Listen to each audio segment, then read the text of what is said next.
Opportunity, அவனுக்கு கிடைத்த அந்த காலத்தை அவன் பிரயோஜனப்படுத்தினானா இல்லையான்னு தான் நீங்க பார்க்கணும்.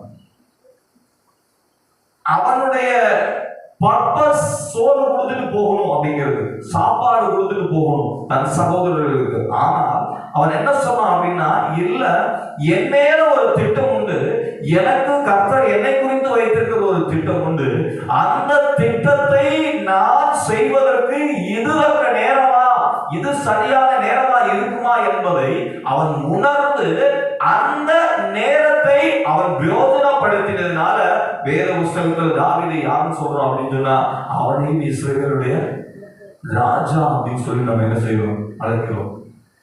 ஏன்னா தாவீதுக்கு ஒரு விஷயம் நல்லா தெளிவா தெரியும். என்ன தெரியும்? என் மேல கர்த்தருடைய அபிஷேகம் இருக்கு. ஏன்னா இதுக்கு முன்னாடியே சாமுவேல் எப்ப வந்துட்டு போயிட்டாரு, வீட்டுக்கு வந்துட்டு போயிட்டாரு. வீட்டுக்கு வந்துட்டு போகும்போது சாமுவேலுக்கு தேவன் வெளிப்படுத்தினார், ஈசாயினுடைய குமாரர்கள் ஒருவனை நீ என்னதான் மாத்து, ராஜாவா அபிஷேகம் பண்ண அப்படின்னு.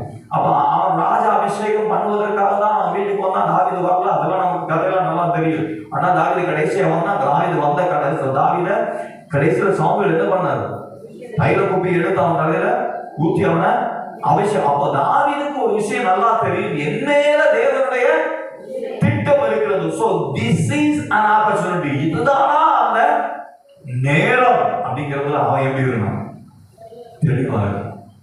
இன்னைக்கு காலத்தை பிரயோஜனப்படுத்துங்கள் அப்படின்னு வேதம் ஏன் நம்மள சொல்லுது அப்படின்னா, உங்களை குறித்த தேவ திட்டம் இருக்குல்ல, உங்களை குறித்த தேவ சித்தம் இருக்குல்ல, உங்களை குறிச்ச கர்த்தர் ஒரு பிளான் வச்சிருக்கிறார்ல. அப்ப எப்பவுமே நீங்க கொஞ்சம் அதாரணம் சொல்லணும், ஆண்டவே என்னைக்கு என் மேல வைத்திருக்கிற அந்த திட்டம் அதை நான் நிறைவேற்றது, இதுதான் நேரமா, இது நேரமா, இது நேரமா, எது நேரம், எந்த சூழ்நிலை நடந்தாலும் அதை விசாரித்து அது நேரமா, அந்த அந்த அந்த தருணத்தில் தான் என்னை செய்ய வச்சிருக்கிறீரா அப்படின்னு சொல்லி நீங்க முயற்சி பண்ணும் பொழுது வேத புஸ்தகம் சொல்லுது, கர்த்தர் உங்களுக்கு துணை நின்று உங்களை பலப்படுத்தி உங்களுக்கு அதை செய்து முடிக்க என்ன செய்வார், உதவி செய்வார்.